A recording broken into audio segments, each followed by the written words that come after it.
What's going on, guys? NickAddessoPoker here. Thank you for tuning in, and on this week's episode, we'll be going over a cash game that we played at one of my buddies' house. It was a full cash game. We had tables, chips, cards, all that good stuff. We played 5 10-cent blinds, $15 max buy-in, $5 minimum buy-in. So it was a cheap game, but it was fun to play with some buddies. No rake, of course, because you know that would be illegal if you've watched Molly's game. So, but I highly recommend that movie. Go watch it. So in this video, we'll be going over one hand that I played with my buddy Trevor. The pot got pretty big. We did have some things that we could have done better, some things that we did well, and we're gonna go over that right now so that you can have something to learn from this video. So thank you for watching. Please like and subscribe for more content. Let's get into that hand review. Alright guys, we're gonna go ahead and start this vlog off with King Jack offsuit in the small blind. Looks like Ryan's going to be first. He folds. And then Andy, our table nit, he's going to fold as well, as expected. Then next up is going to be Austin. He's our social butterfly at the table. Garrett so graciously tells him that it's his turn to act. So he takes a look at his cards. He's thinking about what he's going to do, and he decides on a limp. So I'm, as you can see what I'm doing there, I'm staring down everybody at this table trying to figure out what they're going to do. So it goes on to Trevor in the cutoff.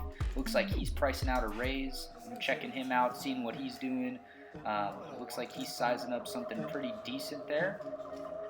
So I'm waiting for him to toss in his bet. He raises to 50. Now this was an abnormal raise because his raise is normally 35, so this leads me to believe he isn't very strong. He's just doing this because he's in late position.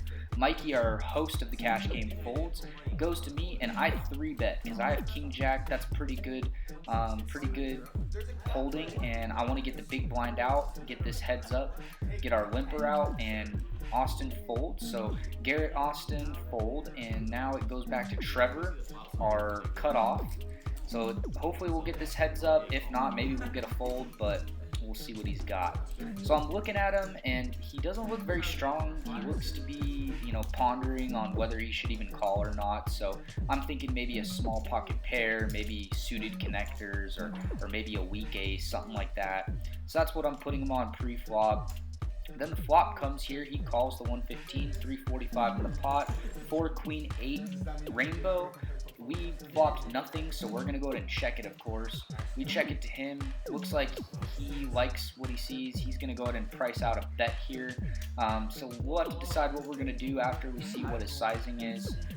Like I said, there is 345 in the pot. We'll see what he puts out. And he goes ahead and puts out 75, which is a relatively small bet. Really small continuation bet. This seems like a kind of let me see where you're at type bet, and I kind of like what I see. So I think he's gonna have like maybe pocket 10s here, or maybe ace 8, and maybe a weak queen, which if he has the weak queen, we're definitely very behind, but we still have a king over card. So we go to make the call, and the turn card comes the jack of hearts. So now we pair our jack, so we're ahead of pocket 9s, pocket 10s. We're ahead of ace 8. If we have the queen, we are behind. So we go ahead and check it with 495 in the pot, and it goes to him. It looks like he's going to be betting here. So at this point with him betting, I do believe that he does have a queen, potentially. But it is such a good price that we are going to call, because the river is going to be something that we could potentially bluff at. So here's another little note that I did here. So I do have bigger chips to make this call with, but I go ahead and use small chips to make them think that I'm raising, kind of a little bit of psychological warfare type thing.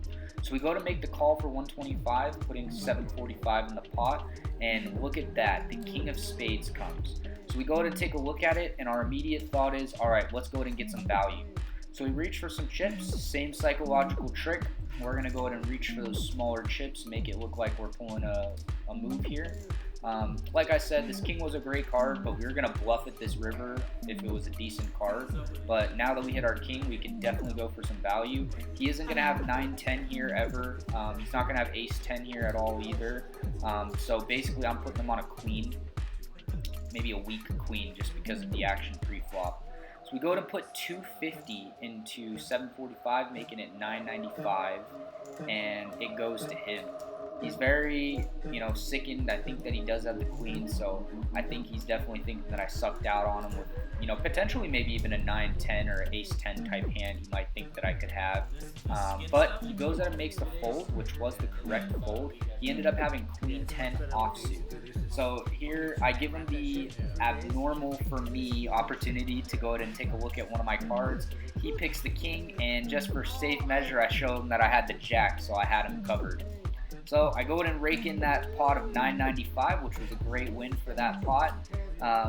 I was still wondering what he had because he mucked. I asked him if he had ace queen, which was kind of a dumb ask. I knew that he had queen 10 or queen 8, something like that, or queen 7, excuse me. So he ended up telling me he had queen 10, and we take that pot down. So that was a good hand to go over. I feel like we did some things right. So thank you for watching, and please like and subscribe for more content.